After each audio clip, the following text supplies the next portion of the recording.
Un café l'audition, magazine du développement durable et d'économie solidaire, émission proposée par l'association Evalico.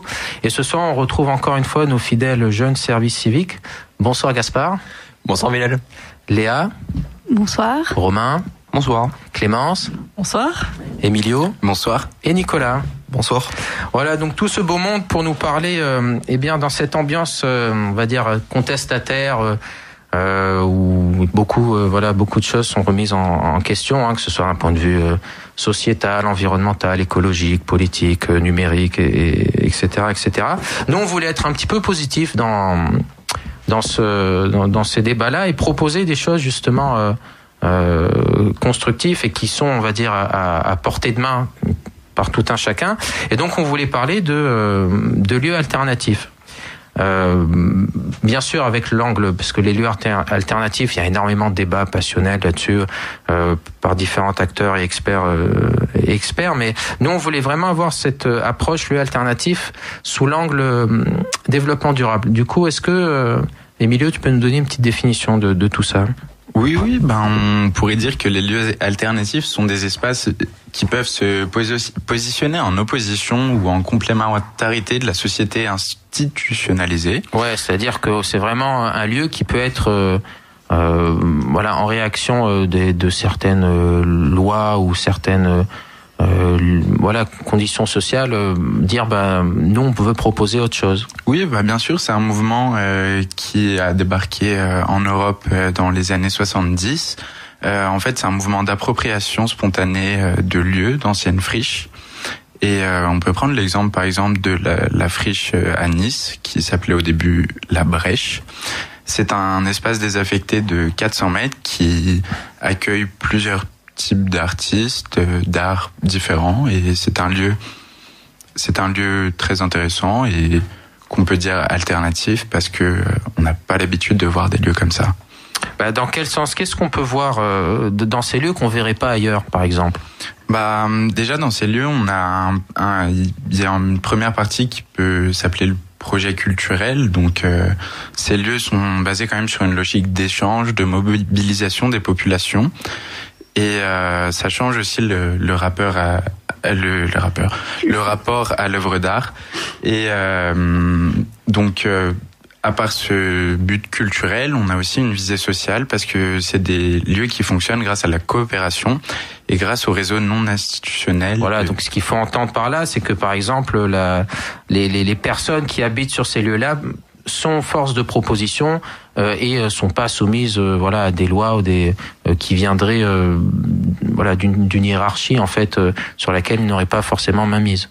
Bien sûr, parce que la majeure partie des personnes qui travaillent dans ces lieux sont des bénévoles ou des personnes qui ne sont pas salariées et donc qui sont maîtres de leurs propres décisions, et donc ça quand même ça aide à garder une certaine liberté d'expression et de pouvoir garder, oui, c'est ça. Donc j'en ai rapidement parlé, mais est-ce que tu peux un peu plus nous détailler vraiment qu'est-ce qui a fait que ces lieux émergent? Ces lieux ont émergé en fait parce que les populations avaient besoin de nouveaux lieux, les artistes donc avaient besoin de lieux en fait qui étaient loin du contexte de société, des institutions qu'on pouvait trouver actuellement. Et donc l'idée c'était de s'éloigner du capitalisme, de la mondialisation et de reconnecter en fait le territoire et ses habitants, parce que c'est des lieux énormes et gigantesques qui étaient laissés à l'abandon. Et donc par ce biais-là, on peut se réapproprier aussi certains lieux et certains espaces. C'est une volonté de se réapproprier l'espace public sans, on va dire, les contextes réglementaires classiques que l'on peut connaître, et surtout les règles économiques d'achat d'un terrain, construire des bâtiments dans les spécificités bien précises que nous imposerait un promoteur immobilier ou autre.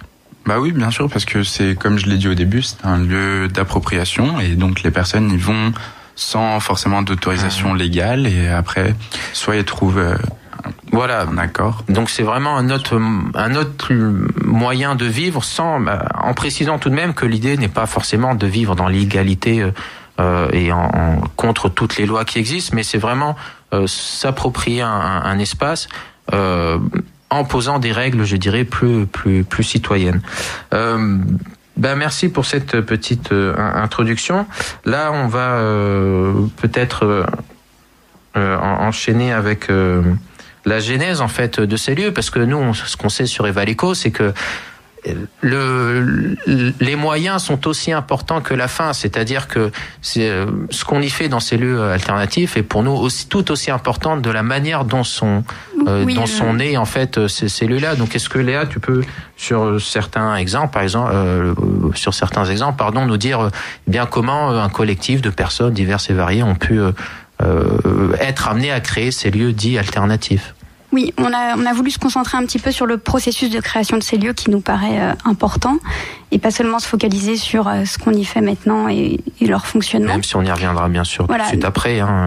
Et donc Emilio, il a beaucoup parlé des artistes qui ont posé un peu la première pierre des lieux alternatifs, mais maintenant ça s'est élargi et on a vraiment une diversité de lieux et une diversité de manières de faire émerger ces projets.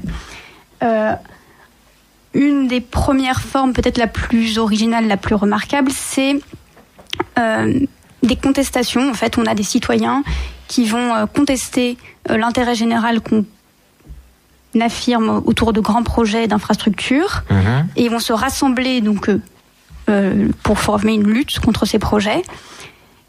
Et d'ailleurs, dans l'actualité, on a un exemple bien concret de cette lutte contestataire, non ? Oui, on peut penser à la ZAD de Notre-Dame-des-Landes. Je pensais essentiellement à ces projets. Alors, une ZAD, c'est quoi pour les non-initiés ? C'est une zone d'aménagement différé, c'est-à-dire que c'est un outil foncier qui permet à l'État et aux collectivités publiques d'avoir une priorité sur l'achat de terrain. Donc, l'État se saisit de ces outils pour concevoir des projets à moyen terme et à long terme. Et ensuite, si vous voulez, les citoyens qui s'opposent à ces projets, ils ont détourné le terme de ZAD et ils en ont fait une zone à défendre. Et donc voilà, ils vont...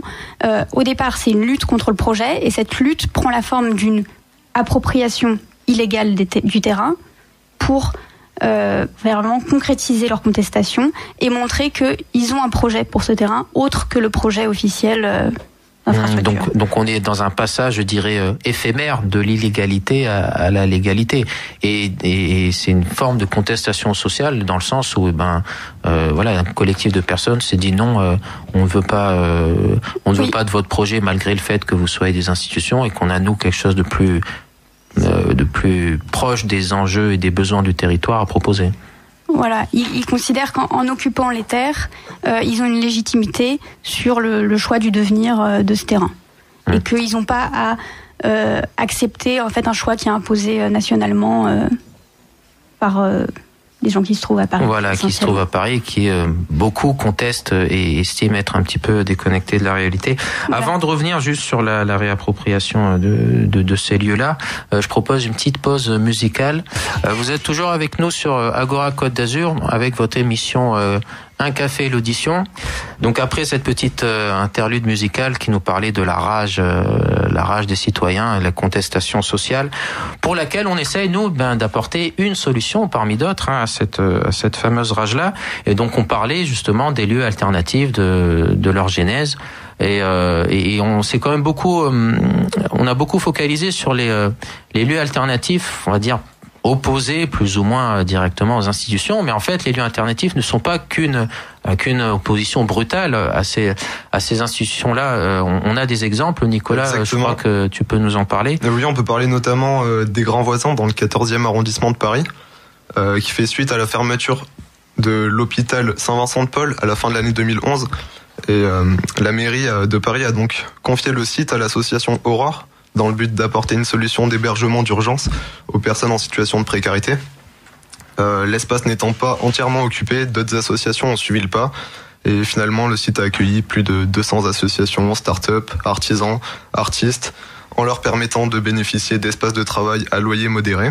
Donc là, on voit bien un bel exemple de l'économie sociale et solidaire, où un hôpital qui, faute, j'imagine, de financement, a pu retrouver une seconde vie pour d'autres utilités. Exactement, c'est tout à fait ça. L'association Aurore a perçu une somme allouée par l'État pour la création de places d'hébergement d'urgence et d'accueil qui couvraient environ la moitié des charges annuelles. Donc avec le cas de la ZAD et des grands voisins, on a pu voir des exemples dans lesquels les lieux géographiques précédaient les projets. Ouais, donc en fait là, ce qu'on vient de voir finalement, c'est que, comme tu dis, hein, les différents exemples que tu viens de citer, c'est bien un exemple. C'est bien des exemples où finalement on s'adapte au lieu qu'on a pour essayer de créer de nouveaux projets. Et d'ailleurs, moi, je rajouterais même à ta remarque qu'on a bien vu que c'est cette réappropriation de l'espace public tel qu'il est, il peut être fait en contestation des pouvoirs publics divers et variés, mais qui peut également être fait en bonne intelligence avec eux. Tout à fait. Voilà. Et donc, mais les lieux alternatifs, ce n'est pas que ça. C'est aussi dans le cadre d'une volonté de faire d'une utopie en fait sociale une réalité. On peut également réfléchir sur le papier ce qu'on voudrait que soit ce lieu alternatif. Certains projets partent avant tout d'une idéologie, avant même de savoir sur quel lieu ils vont prendre forme.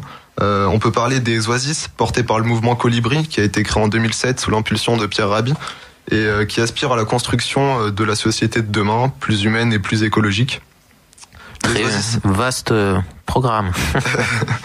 Donc les oasis sont des lieux qui incarnent les valeurs de l'association à travers 5 intentions phares, l'éco-construction et la sobriété énergétique, la gouvernance participative à l'écoute de chacun, l'ouverture sur l'extérieur, la souveraineté alimentaire tournée vers l'agroécologie, et enfin la mutualisation d'espaces et de services entre les habitants ou les usagers. C'est là on voit que c'est intéressant hein, parce qu'on touche vraiment à différents domaines. On touche au bien-être, on touche à l'alimentation, on touche à l'énergie, on touche à la gouvernance et on essaye vraiment comme ça de répondre à l'ensemble des jeux du développement durable en fait qu'on pourrait retrouver dans différentes structures, mais notamment les enjeux posés par l'ONU. D'ailleurs, j'invite tout le monde à regarder les 17 objectifs du développement durable de l'ONU.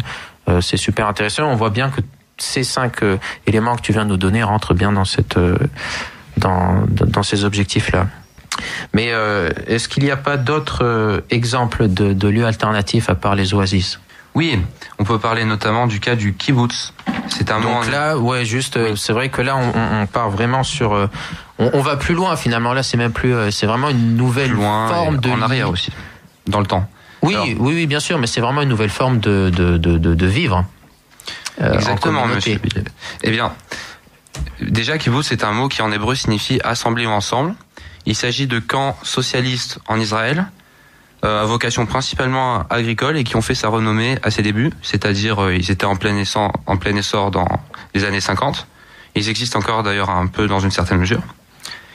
Et donc dans les années 10, il y avait des personnes qui voulaient se rapprocher de la fameuse terre d'Israël et qui donc rachetaient des terres pour les exploiter, avoir un rapport charnel avec cette même terre.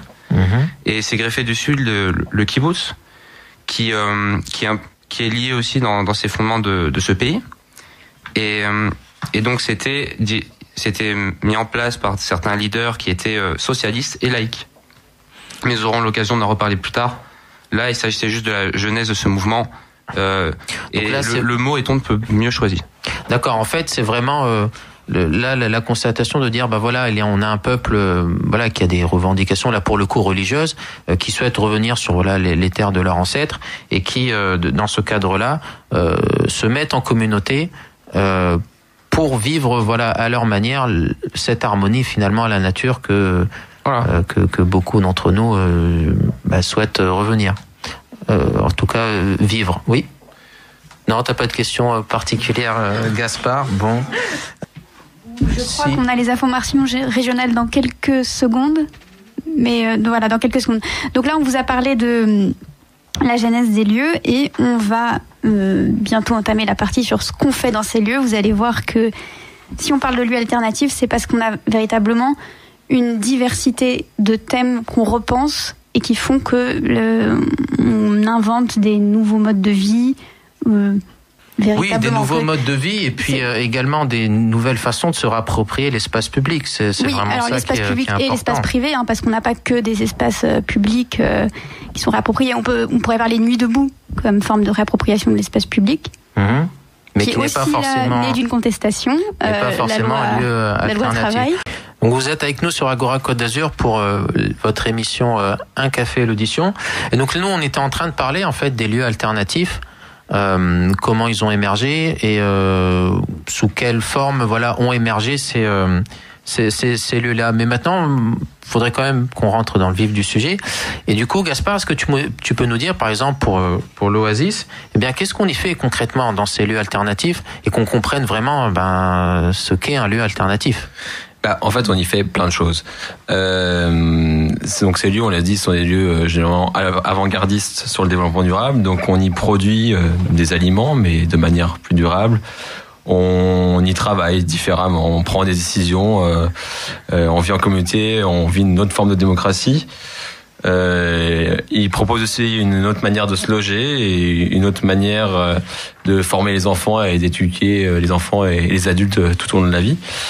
Donc, si tu veux bien, je vais revenir sur le premier point que je vais détailler. Donc, les lieux alternatifs proposent des nouvelles façons de produire des aliments. Par exemple, les oasis de Pierre Rabhi, dont on a parlé avant, sont basés sur les principes de l'agroécologie. Donc, ils viennent totalement à contre-courant de l'agriculture dite conventionnelle. Donc, l'agroécologie en tant que pratique agricole, c'est d'aller chercher des techniques de complémentarité entre les espèces, de techniques de compostage, de culture sur but, et qui va intégrer dans sa pratique l'ensemble des paramètres de gestion écologique de l'espace cultivé. Donc, comme l'économie d'eau, par exemple, ou la lutte contre l'érosion en mettant des haies et en reboisant. Donc, en fait, c'est finalement une manière d'adapter l'agriculture tout en copiant finalement le modèle de la forêt. Exactement, c'est la forêt et les autres lieux naturels des écosystèmes. C'est une manière de revenir à quelque chose de plus simple, de plus calqué sur les écosystèmes pour que ce soit plus résilient, donc que ça résiste plus facilement. Donc c'est alternatif dans le sens où ça vient contrecarrer la dite agriculture conventionnelle qui en fait existe uniquement depuis les années 50 avec la révolution industrielle. On revient pas là-dessus, mais c'est vraiment passer outre la mécanisation et l'utilisation d'engrais chimiques. C'est ça. En fait, on sait qu'aujourd'hui, pour produire une calorie alimentaire, faut entre 10 et 12 calories pétrole énergétique. Avec l'agriculture conventionnelle. Exactement. Alors que ces systèmes d'agroécologie, de permaculture, permettent de s'affranchir totalement de ces énergies fossiles pour créer une nourriture meilleure pour la santé, meilleure pour l'environnement, bref, de développement durable. Et justement, à part produire en fait ces aliments de manière plus durable, plus écologique et plus sociaux, parce que j'imagine que les gens sont beaucoup plus partie prenante de la nourriture qu'ils plantent et qu'ils vont consommer. Est-ce que des autres activités, tu peux nous dire en quelle mesure elles sont alternatives aussi? Alors oui, on a parlé de produire des aliments qui sont donc un peu la base de tous ces lieux alternatifs qui émergent, ou comme même la ZAD. Mais il y a toute une remise en question aussi par exemple, de la manière de travailler. Dans les lieux alternatifs, on est généralement sur une prise de décision horizontale, donc on s'affranchit de la hiérarchie. On fait beaucoup plus attention au bien-être au travail, à la bienveillance entre tous. Alors, c'est des valeurs qui sont aussi reprises, notamment dans les entreprises de l'économie sociale et solidaire. Mais c'est un truc qui est inhérent en fait aux valeurs du alternatif. Et on peut par exemple parler du cas de notre association Evaleco qui fonctionne sur ce modèle en fait de gouvernance horizontale. Donc on est bien là sur le cas d'un lieu alternatif. Et puis une autre chose dans la façon de travailler de ces lieux alternatifs, c'est la culture du libre. Il est impensable en fait de penser à une propriété intellectuelle pour tout ce qui est créé dans ces lieux alternatifs. C'est-à-dire que le but de ces lieux, ça va être vraiment d'essaimer, de répandre le plus possible les techniques utilisées, les technologies, et donc de aller totalement à l'inverse opposé de la dépose des brevets pour aller plus vite vers une société technologiquement soutenable. Donc en plus des prises de décision, je dirais démocratiques et d'une meilleure manière de se nourrir, il y a aussi cette dimension de donner libre accès en fait au savoir. Voilà, c'est ça. C'est ce qu'on retrouve par exemple dans les Fab Labs, donc les Fabrication Laboratory, où les personnes qui viennent créer leurs projets, créer leurs objets, leurs machines là, laissent la connaissance qu'ils ont accumulée pendant la création de leur projet pour les futurs, qu'ils puissent leur faire plus rapidement. Et qui, de toute façon, eux-mêmes sont très souvent basés sur des connaissances déjà disponibles en libre. C'est ça. Donc là, on parle vraiment d'intelligence collective. Voilà, collective et dans un échange finalement de gagnant-gagnant. Très rapidement, est-ce que pour est-ce qu'on peut avoir des activités sur ce qui se passe chez les grands voisins ? Chez les grands voisins, alors chez les grands voisins, il y a, comme on l'a dit tout à l'heure, comme on l'a évoqué tout à l'heure, une grosse partie du lieu qui est utilisée dans le cadre du logement, puisque le site de l'ancien hôpital a été confié à l'association Aurore, qui est spécialisée dans l'hébergement d'urgence. On y retrouve donc 4 CHS, 4 centres d'hébergement de stabilisation qui accueillent différentes personnes précarisées et qui leur apportent un accompagnement éducatif, social, sanitaire et psychologique. Également un centre d'hébergement d'urgence pour les personnes sans domicile fixe. Au total, ce sont plus de 600 personnes vulnérables qui ont été logées. Les bâtiments sont pour la plupart adaptés à la vie commune avec des appartements partagés, des espaces collectifs. D'accord, donc en fait c'est vraiment la prise en compte des lieux, et des besoins en fait des personnes pour faire finalement de ces endroits quelque chose qui répond davantage aux besoins des gens qui y viennent, quoi. Exactement, oui. Mais après, les associations qui ont suivi le pas à Aurore, justement, sont vraiment diverses et variées. On retrouve des associations. Et on retrouve tout ce que finalement vient de nous expliquer Gaspard. Oui. D'accord. Donc là, encore une petite Agora Côte d'Azur, un café l'audition. Donc là, pour prendre un petit peu nos débats, donc on parlait des activités qu'on pouvait retrouver soit pour l'Oasis, soit pour les grands voisins. Mais il y a en fait, dans ce côté alternatif, il y a aussi la manière d'éduquer qui est dite alternative au système existant. Tout à fait. Par exemple, si on reprend l'exemple des Oasis, certaines Oasis proposent des écoles qui suivent la pédagogie développée par Maria Montessori. L'idée, c'est vraiment de développer la curiosité des enfants qui est naturellement très présente à cet âge-là. Les enfants sont donc autonomes, ils choisissent librement leur activité. C'est-à-dire qu'au lieu de leur imposer un programme prédéfini, là, on va davantage se baser sur leur envie, on va essayer de susciter leur intérêt pour créer ce programme plus ou moins quasi personnalisé, en fait. Oui, personnalisé, même si ça reste quand même défini dans ce que propose l'école. Mais ça leur laisse plus de liberté, ça leur permet de développer, comme tu l'as dit, leur curiosité. Il y a une sorte d'apprentissage horizontal qui se fait finalement, puisque les enfants sont répartis dans des classes avec des âges beaucoup plus variés que dans le système traditionnel de l'éducation nationale. Il n'y a pas vraiment d'éducateur qui ferait une leçon de façon verticale aux élèves. L'éducateur, il est là pour intervenir si un enfant présente des difficultés. Donc voilà, ça s'inscrit véritablement comme une alternative à l'éducation nationale. Il n'y a pas vraiment de forme de compétitivité entre les élèves, mais voilà, plus cette idée de développer leur curiosité. Puis il y a aussi d'autres lieux alternatifs que les Oasis qui proposent des formes d'éducation différentes, notamment dans tout ce qui concerne l'éducation populaire. Donc c'est par exemple le cas de Eva Leco à Grasse. Je pense aussi au réseau des petits débrouillards en France. Donc c'est des associations qui proposent une autre manière de former les jeunes et les adultes, de les initier aux sciences, aux enjeux du numérique, aux enjeux politiques et citoyens. Mais dans quelle mesure on peut dire que c'est alternatif à ce qu'on pourrait retrouver, je sais pas moi, sur Internet ou dans des lieux dits plus institutionnels?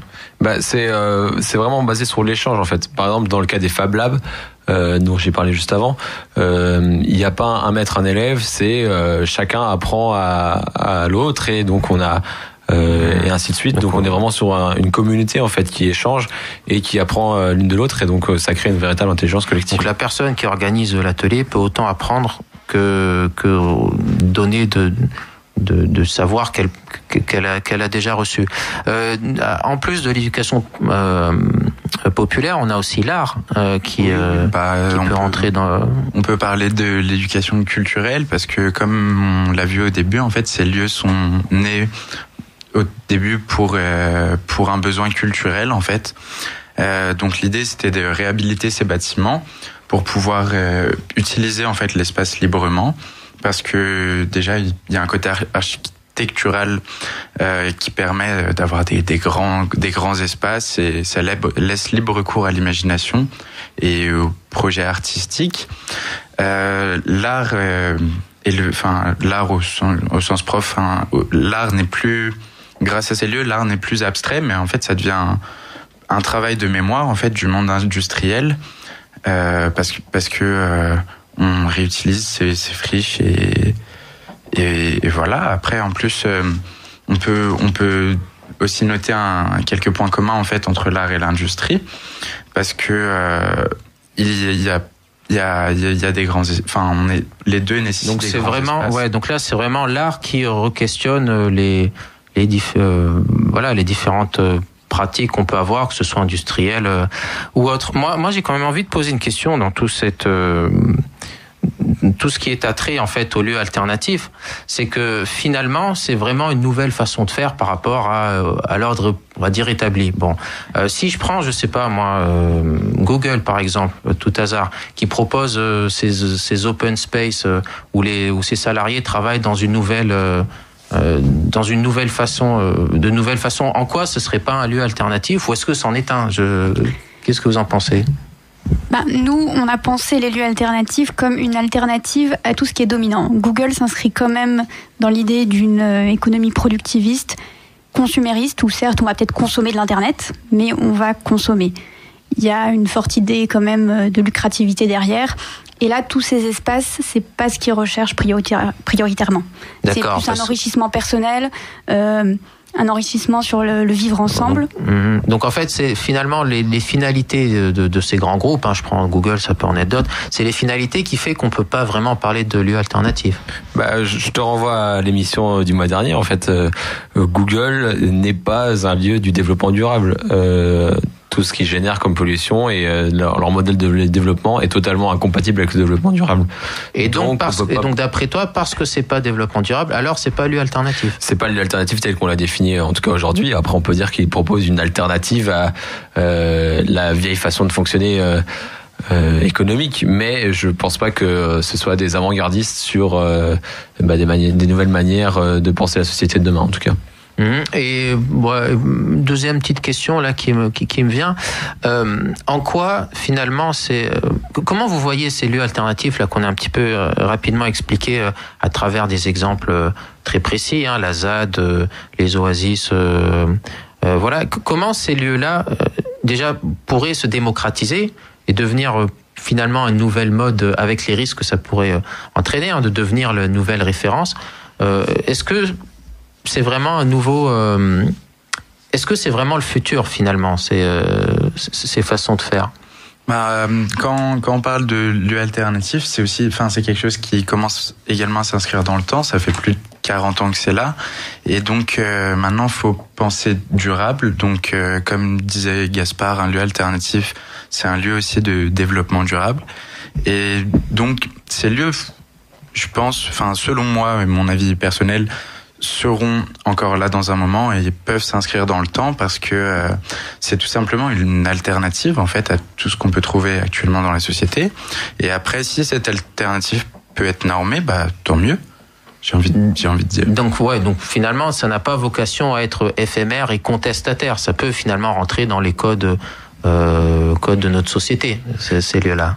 Il y a qu'à voir en fait le nombre de lieux alternatifs qui se développent ces dernières années. C'est qu'un nombre grandissant de citoyens se retrouvent plus dans la société telle qu'elle est proposée et donc se tournent vers ces lieux alternatifs qui donc peuvent aller donc de la ZAD de Notre-Dame-des-Landes dans les cas les plus extrêmes jusqu'au café interassociatif des Valéco et d'autres associations à Grasse. En fait, il y a plein d'échelles possibles et tous ces tiers-lieux, c'est des lieux dont il faut se saisir et dans lesquels je pense tout le monde peut trouver sa place. Et donc c'est ça qui fait que c'est un mouvement qui est pas prêt de s'arrêter et va aller grandissant. Et qu'on espère s'intègre. Donc il y a pas, je reviens là-dessus, mais c'est vrai qu'il y a pas, on l'a vu de toute façon avec les grands voisins, mais il n'y a pas besoin de s'inscrire dans la contestation, dans l'opposition pour que ces lieux alternatifs. En fait, le risque, et c'est peut-être là la question que je posais, c'est que le risque que ces lieux alternatifs deviennent la norme. Est-ce que ça va pas poser... On pourrait se dire qu'un lieu alternatif, il a constamment à se réinventer pour demeurer alternatif. C'est que si à un moment le lieu qui avait été proposé s'essaime un peu sur tout le territoire et qu'il devient une norme, il n'est plus si alternatif que ça. D'accord. Donc là, à ce moment-là, on pourrait imaginer qu'il faut repenser le fonctionnement du lieu, les activités. Et... En fait, ces lieux alternatifs, c'est des véritables laboratoires, donc ils ont toujours un pas d'avance sur le reste de la société. Et donc, je pense que, enfin, c'est mon avis en tout cas, qui resteront de toute manière alternatifs. Et si ils font tache d'huile et qu'ils deviennent la norme, on peut dire qu'ils auront réussi, mais c'est quand même utopique. Je pense pas que ce soit forcément mauvais qu'ils deviennent la norme. Non, il n'y a pas de question de mauvais. Je pense que d'autres lieux alternatifs prendront le pas et de toute façon, ils auront le challenge finalement de se réinventer constamment pour répondre aux enjeux de la société qui, elles, sont par définition mouvantes. Et petite précision, nous à Evaléco, on a cette réinvention un peu permanente grâce au centre de recherche qui fait que constamment on se penche sur des questions. Tu fais bien de revenir sur Evaléco puisque pour les annonces à faire, 2-3 petites annonces justement concernant ces lieux-là. Pour continuer en fait à débattre de toutes ces questions, je vous invite tous les lundis après-midi aux ateliers du Quorum, le 14 février pour la soirée Fiesta et l'atelier éolienne, ou ce soir pour voir ce qu'on a pu faire à Montsartou sur la mobilité et célébrer finalement le prix French Mobility que nous avons reçu. Voilà. Avec des petits fours. Voilà. Merci, très bonne soirée.